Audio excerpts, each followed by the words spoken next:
Welcome everybody to the GreatVines Sales Execution Forum. Very excited to have all of you joining us today. This is the third in our latest series where we meet with industry experts and we talk about best practices in the industry for suppliers of all sizes, from those just starting up to international brands. I'm very excited today to have an expert in the industry as well as my co-founder, Tim Jones. So let me back up. This is Jim Thompson. I'm the co-founder and product evangelist. I'm joined by my co-founder, Tim Jones, and as well as Charles Gill with WineMetrics. Charles is the founder and CEO of WineMetrics, and we'll have him give a little background on the company and as well as his experience here in a minute. Just a little bit of housekeeping. This session is being recorded, will be posted to our website, and everybody is on mute. We would certainly encourage you to ask questions, and you can do that through the webinar interface, through the GoToWebinar control panel, which should be on the right side of your screen. Feel free to ask questions, and as we get to the end of this, we will try to answer as many as we can, or we'll reach out to you individually. This is going to last about 35-40 minutes, and it's sort of a Q&A format. If you've listened in on our previous sessions, we really want the speakers to kind of engage in discussion, but this week is sort of unique as we have a lot of interesting data to share, and Charles has been generous with some of his WineMetrics publications that we can pull out some highlights for you. And so with that, we'll get right into it.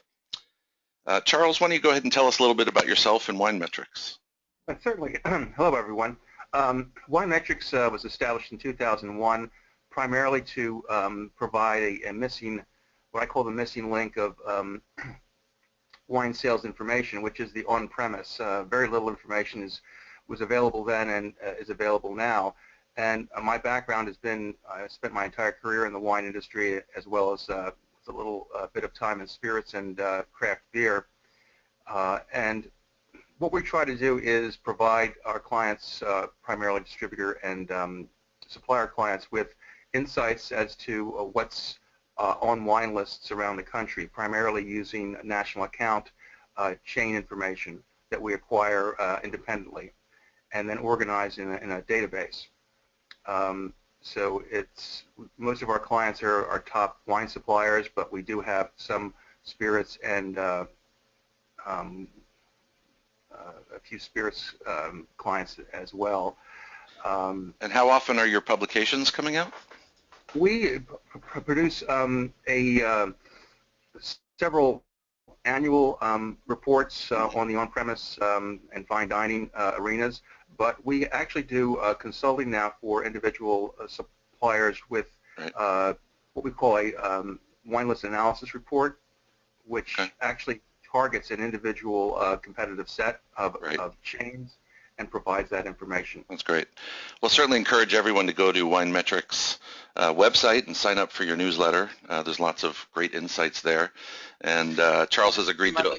Oh, please, Tim. I'd like to add a little color about Charles and WineMetrics. I had the privilege of working with Charles, I'm afraid to say, I think it was over 20 years ago now, Charles, at Somerset.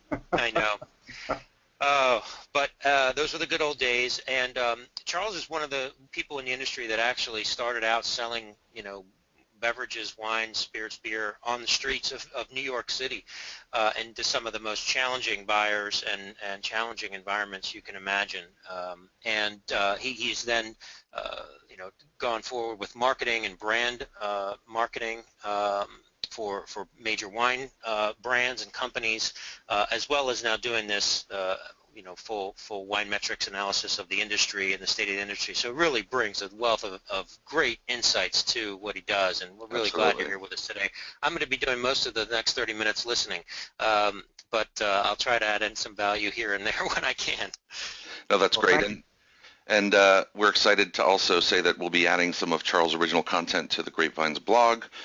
He'll be featured as a guest blogger and repurposing some of his older content for those of you that follow our blogs and our newsletters.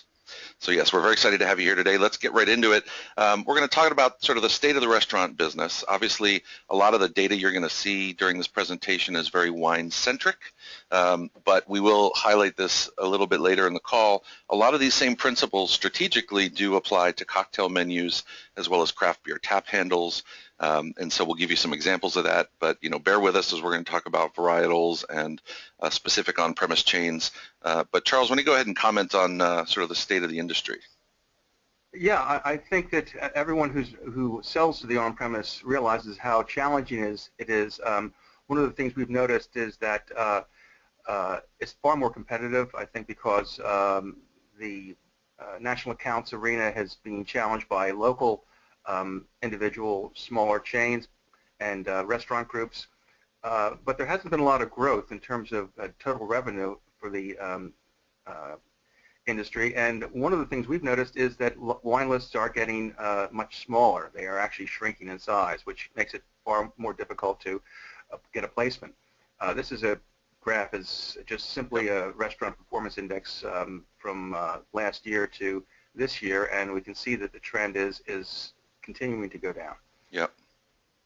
No, that's a keen insight. So really the question that we're oh, go ahead. Sorry, Charles, one of the insights I think that you're aware of is that, look, with the average traffic and so forth in the restaurant business declining, it is really important to maximize your profits where you can. And right. The beverage program is probably the best place to do that, right? In your experience, knowing that operating a restaurant with food and everything else is very challenging. Beverage programs are really a great place for chains to maximize their profitability. That's right. From my restaurant days, I always remember the line that you make your most profits in booze and salads. So yeah, moving on to the topic of the day, how do the suppliers really choose those right national accounts for their brands? And we have some strategic insights here. So go ahead, Charles, if you want to talk about this. Yeah, one of the things that we've noticed is we've broken down the national account arena into several categories. First of which is chain type and cuisine.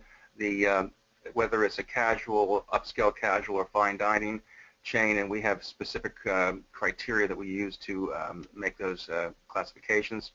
And of course, cuisine, seafood, Italian, steakhouse, etc. We also break down our wine list by the number of listings, the number of and diversity of varieties, which is quite important.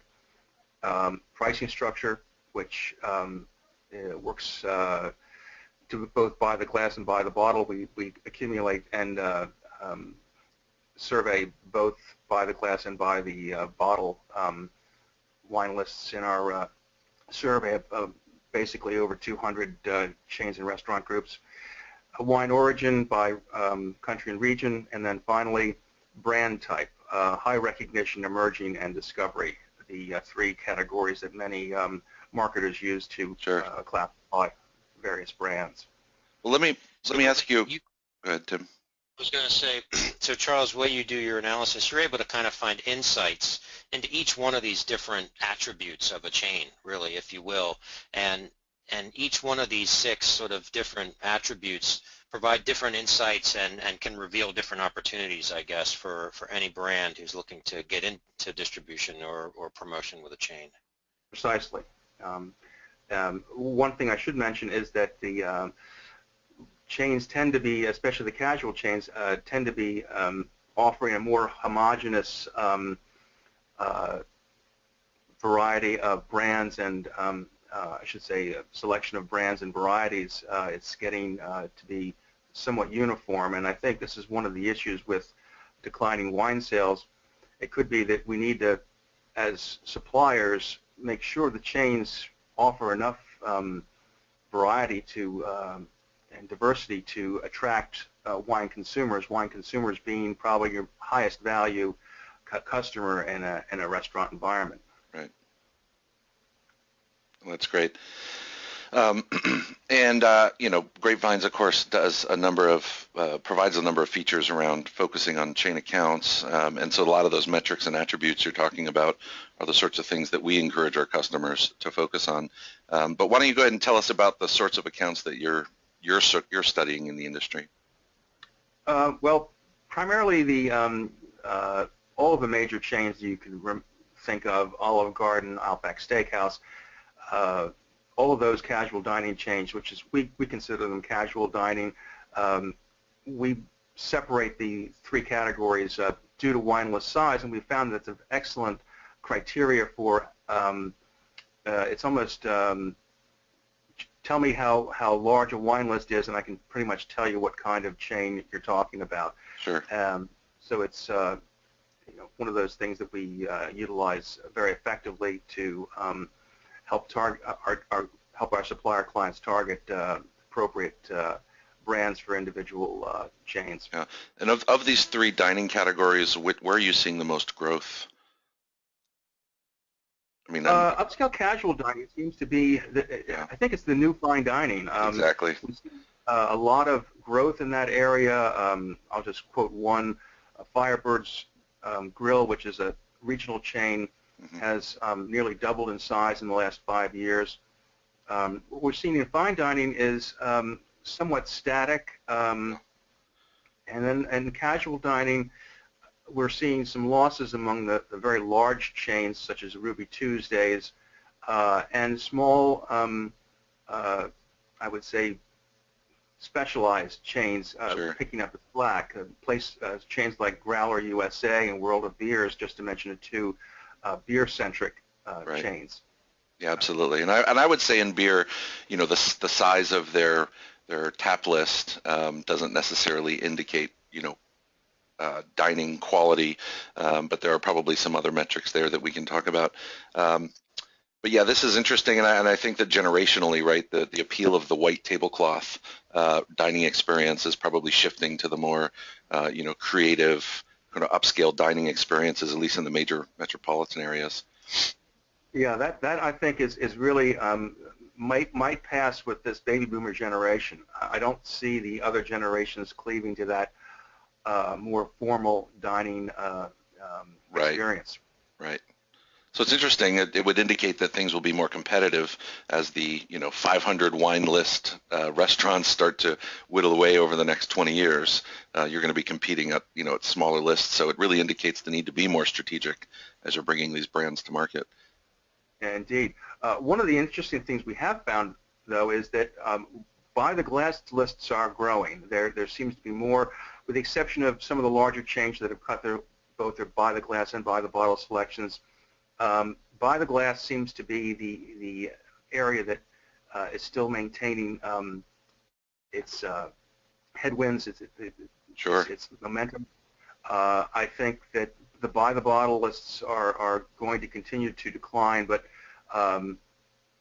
by the glass will continue to stay strong for. And I think when we spoke earlier, you cited was it a customer of yours that saw a 5x increase in case sales when they got by the glass? And yeah, most of my clients are really focused on by the glass sales. They don't really, you don't really want to spend the expense of a national accounts presentation and come away with one by the bottle listing.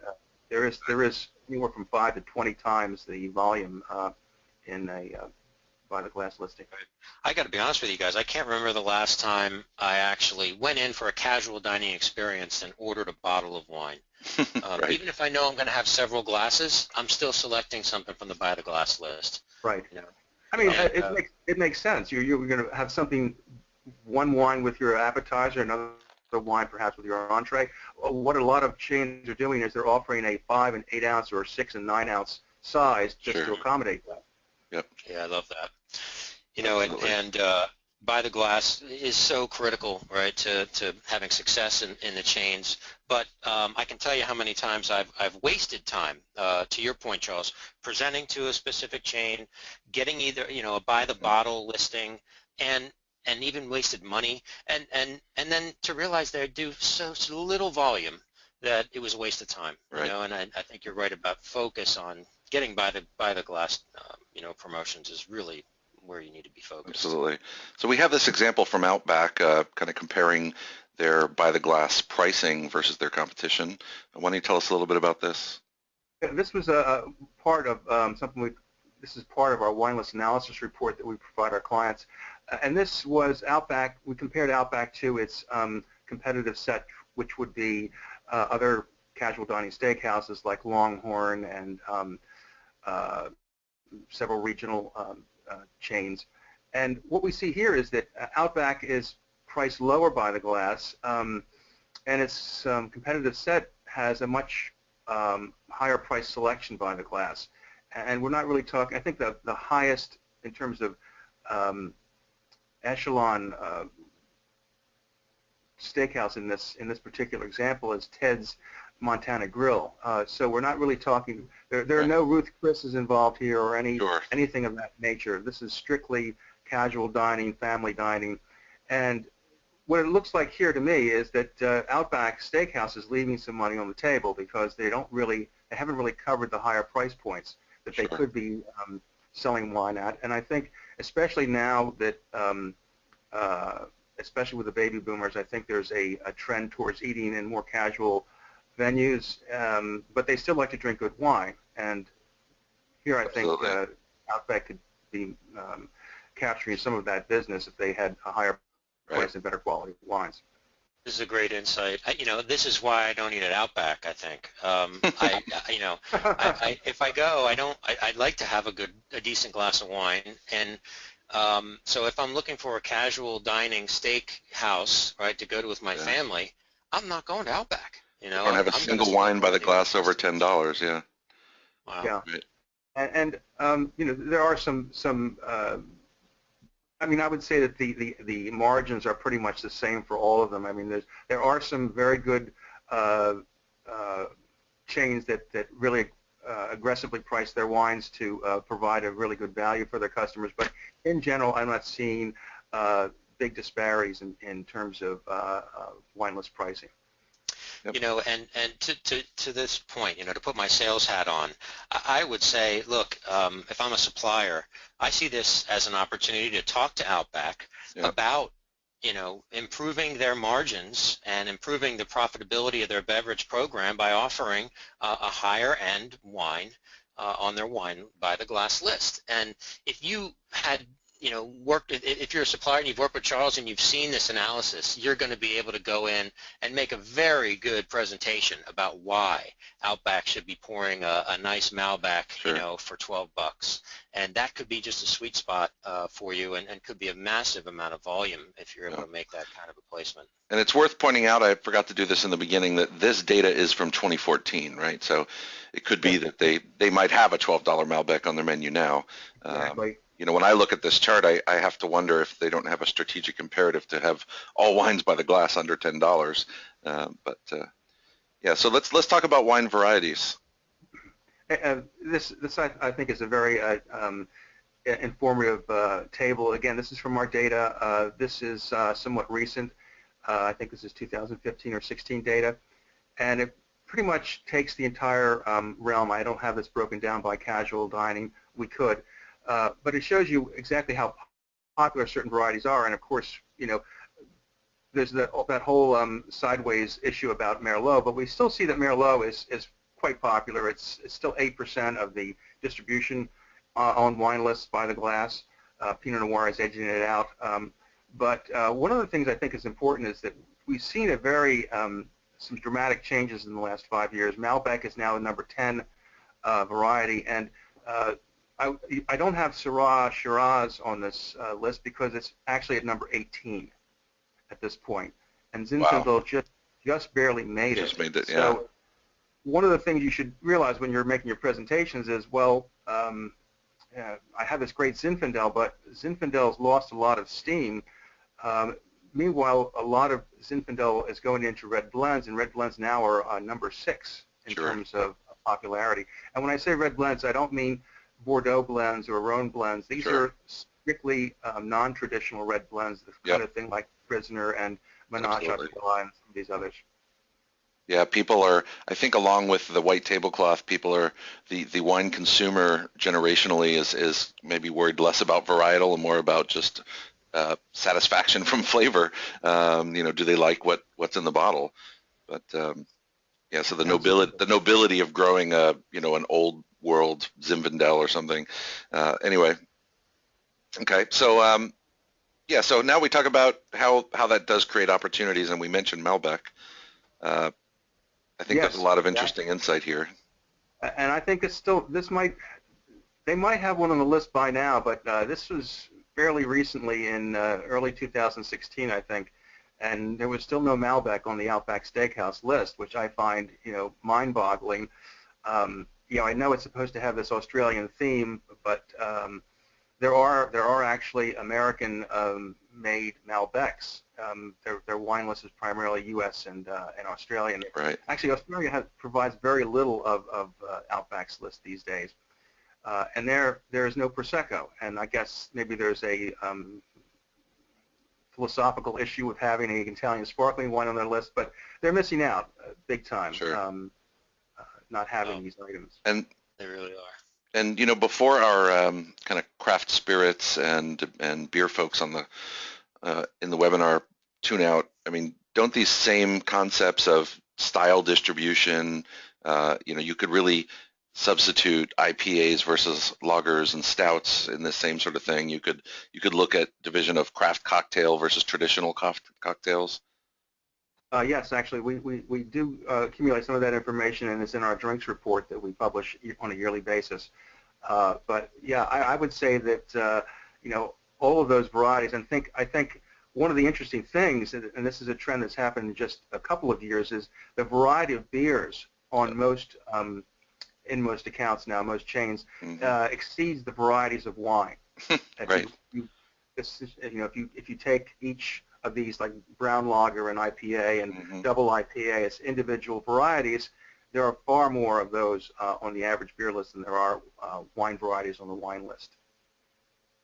Absolutely. Yeah, I mean, having the competitive edge, right, of regardless of what spirit type, I think in terms of your beverage program, you want to be competitive in styles and variety and accessibility, and absolutely. And here's our last slide that I'd love to have you comment on around varieties. This is something that always shocks me when I this is again from our data, and it shows how dominant certain brands are in certain varietal categories. And these are what I call Superbrands. These are the ones that actually account for over 20% of total distribution of that variety, and are at least twice as large as their nearest competitor. So we see Apothic and Red Blends, Riesling, Chateau Saint Michel. Chateau Saint Michel has over 50% of Riesling distribution in chains in this country by the glass. I mean, that's an astounding figure. That's almost like Budweiser in the old days. Right. Where you had Bud Light, and Miller Lite on the three draft handles in a local bar. Yeah, that's right. Yeah, it's scary. And to point that out, Riesling is not a small sort of varietal anymore. It ranks 9th on your varietal list by the glass. Like 4% of by the glass listings in your data are Riesling listings. So it's not small, and they've got 56% of it. It's unbelievable. Right. Yes. And this points to that fact of this homogenization of wine lists to the point where you go in, I don't want to say that wine is becoming like the bad old days of beer, but we're seeing now dominant brands in certain categories where, kind of like the old Bud and Miller days, where certain brands are dominating categories by a very large margin. And I don't think it's good for the industry. I don't think it's good for consumers. Right. And from a sales standpoint, if you look at Prosecco, right, and La Marca and what they've done, I know Prosecco's hot. That's all that anybody around, here drinks, and in my circle of friends, especially the ladies, and to see them have such a high market share on such a fast-growing varietal and a hot varietal just tells me that they've out-executed everybody. I mean, Prosecco is Prosecco. I don't think anybody's looking for a specific brand of Prosecco at this point, but if they see Prosecco by the glass and they like it, they're going to go for it. So the brand recognition isn't there yet with this emerging sort of category in the U.S. So La Marca's just out-executed everyone and just got their product in first. And one of the things is this has happened in the last year. This is La Marca was certainly a leading brand last year, but they did not become a super brand until our 2016 survey that revealed this. So it is remarkable what they've been able to do. Yeah. Gallo, I should say. Yeah, and I took a screenshot of one of the one of the reports that you gave us, that just to illustrate for our audience that, beyond just the by the glass and supplier breakdown and varietal breakdown, we are also looking here about different cocktail drink types, right? Sidecars and mules and martinis, and we even have the beer listings by country of origin and supplier. And this is where I was suggesting, the breakdown of the styles as well would really round out this report on the beer side. But it is worth pointing out that this exact same analysis can be done in each of the major markets to understand where those growth opportunities are. Right. One thing about, and I should say this about beer listings, they do change quite a bit, and for some reason it is something that's generally on a blackboard. Beer, for some reason, has not gotten onto the beverage list the way it should. I mean, they'll have their stock items, and then there's always on the menu, please consult your server for our list of locals. Right. I see that as far as an information delivery, kind of a cop-out.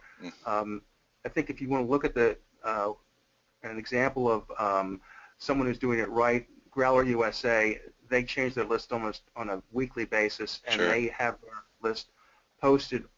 Each individual account in the chain has their own list posted in a PDF online, and it's up to date. I've checked. So that's how it should be done. Absolutely, and you're living here in beer-centric Portland, Oregon.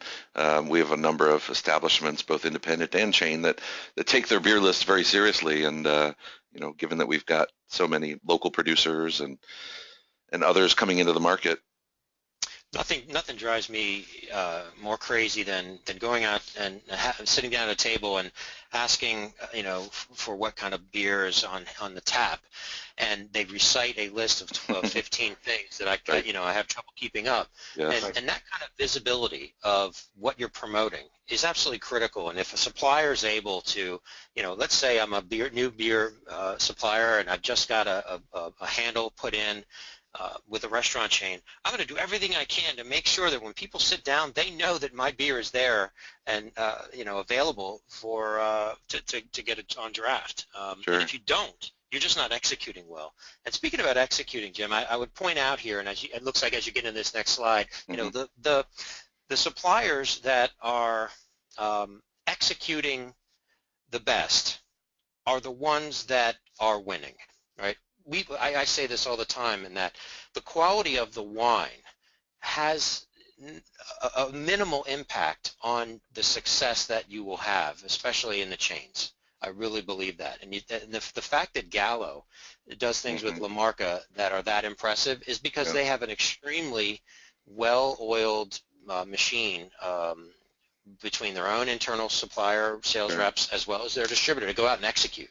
They have CRM systems in place. They have goals that they set by, for each chain that they're targeting, and they give their salespeople the tools to go out and really execute well. And that makes a huge difference, and it shows. Absolutely does. Supplier rankings. Yeah, and I mean the standouts here, right? Constellation and Brown-Forman in each of their respective categories. Really a massive difference between number 1 and 2 in both of these cases, even versus your old alumni, Moet Hennessy. We did have a quick question before we move on to a little more detail on the execution from someone that was curious about where rosé falls on that list, dry rosé from the varietal distribution, in case you have that number off the top of your head. We do have it. It's surprising. It's still somewhat minor. This is I don't really have a lot of contact with chain wine buyers. I guess they feel that having one rosé fits the bill. But if you go to any retail store in America these days, there's massive numbers of rosés for sale, and they're doing very well. I don't know where the disconnect or the delay is with national accounts when it comes to that. So the number of the actual distribution of rosé has increased, but it's still a relatively minor element. It seemed like it was hitting a stride 3-4 years ago, certainly hearing about it quite a bit. But as I look out the window of the first snow falling here in Portland, it's not the style I'm thinking about this time of year. Well, it's seasonal. It's certainly a seasonal beverage. It comes on and off. But White Zinfandel stays on the list year in, year out. I don't see why a couple rosés can't also. No, you're absolutely right.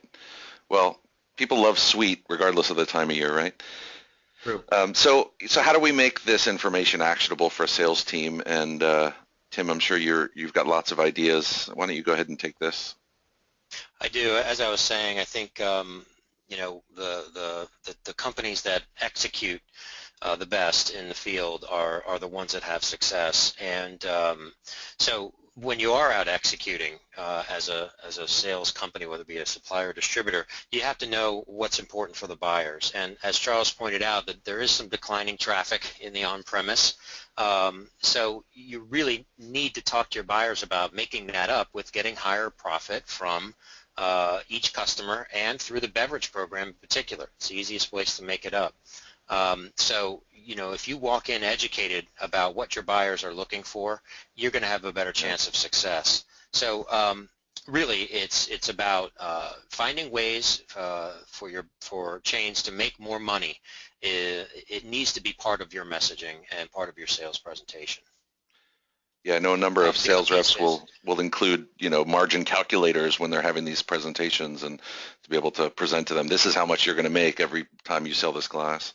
So. Absolutely. I mean, we highlighted that situation at Outback, but I really believe if someone has gone in and presented a Malbec that sold for maybe $10 or $11 a glass at Outback, it would have been tremendously successful for the supplier, and Outback would have, I think, retained and attracted more customers and made more money on that because it's a higher priced item, and it would have been a win-win all the way around. So that's the kind of sweet spot you're looking for.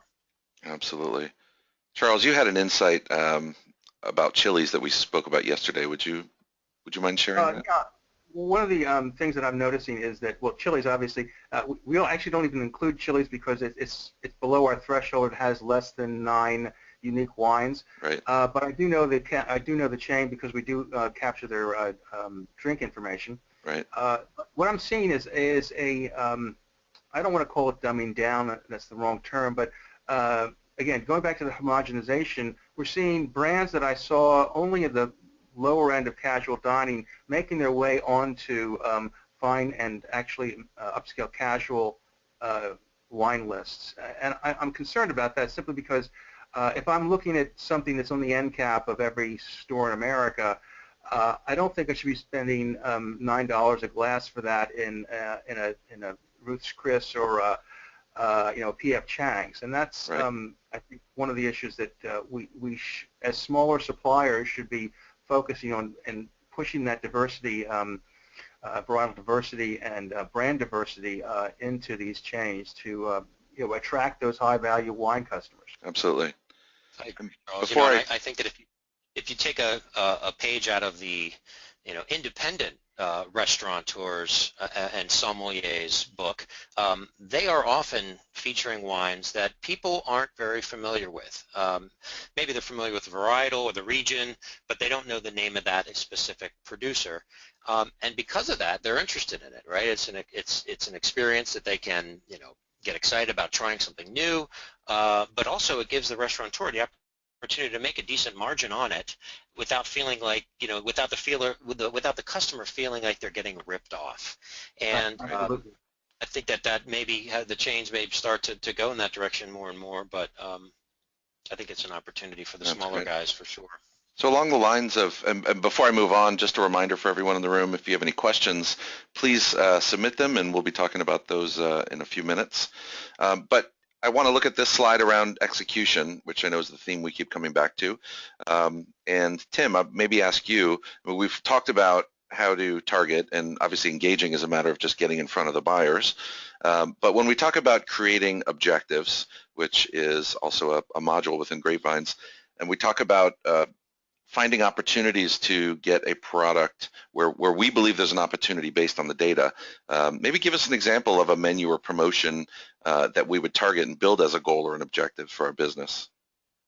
Yeah, I mean, this is really what GreatVines is all about. It's about how to take action and execute well in the marketplace. And using this data that Charles has gives you an incredible leg up. First of all, to make sure you're targeting the right accounts, but then when you are making your presentations, it also makes you a lot smarter and helps you present the right products in the right way. And I often talk about how organized and how professional some sales teams are versus others.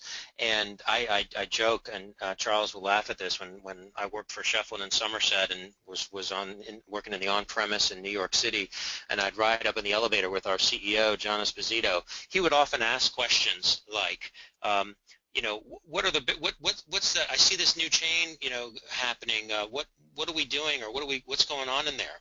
And if your answer is, I don't know, or let me talk to my distributor, or something anecdotal like, oh, they're really hot right now, we're working on it, that's really not cutting it, in my opinion. The answer should be, well, we are actually trying to secure our Malbec by the glass there, and we have a presentation coming up next Friday, right? You need to be organized about your selling methodology. So, what I like to call is, you need to be able to create sort of distribution as well as menu/promotion objectives for every target account that you're lining up, right? And they need to be documented. They can't be on a sheet of paper somewhere. These need to be formally and professionally put into a system and measured against.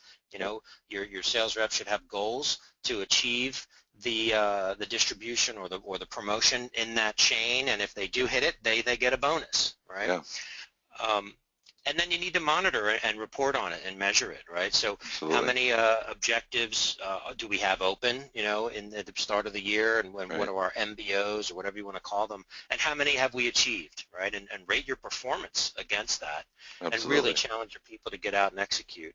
But then also, once you do get that placement and the distribution, you need to analyze the results and compare the compliance, right, of every individual outlet in the chain. Yeah, with what's been authorized, because you'll find there are some outliers, and sometimes it's low-hanging fruit. You may be missing it because someone locally hasn't spoken to the particular outlet about making sure they're doing your Buy the Glass promotion, even though it was authorized by the headquarters. Yeah, there's nothing better. I know from giving product demos, we love showing that there's a chain, Fleming Steakhouse, for example, that has a mandate for a wine by the glass or for a cocktail menu, and they haven't brought the product in, and you can just simply forward that to your distributor and have them get that sale. As well as taking that data and sharing it in a meaningful way, in a structured way, right? That we have these authorizations at these national accounts. These are the programs that support those authorizations. These are the materials, and making sure that, again, you're particularly for larger suppliers, that you're getting that information into the hands of the distributors quickly and efficiently. That's right. And if you don't have a sales or CRM or a sales execution tool in place to help your team manage all this, you're not going to be organized, and you're going to look. First of all, you won't realize your full potential. You probably won't get your share of the business, and you're going to look unprofessional to your distributor partners. If you want your distributors to execute well for you, you better come in buttoned up. Yeah. And having a tool like GreatVines helps you really come in and appear buttoned up and become what I like to call a preferred supplier within any distributor. Absolutely. Or a preferred supplier with any given chain that you're working with. So it's important. Well, we're at about 40 minutes. I want to go through a few of these questions real quick, but first of all, thank you everybody for joining us. Hopefully everybody found this to be insightful. And just looking through the list of questions here. Okay, so we've got one winery from California that's making a red blend. We talked about red blends earlier. How do I figure out which chains to focus on? Charles? That would be, again, we have a lot of analysis available to our clients.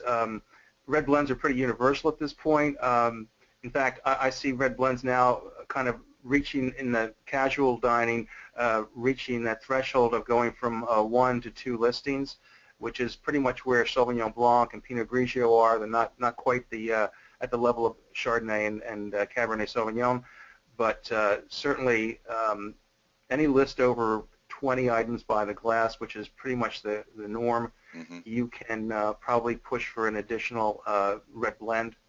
on a wine list, provided it's distinctly different from the one they already have. Yeah, and probably a bit more of a branding play in those scenarios, Exactly. examples that you gave before.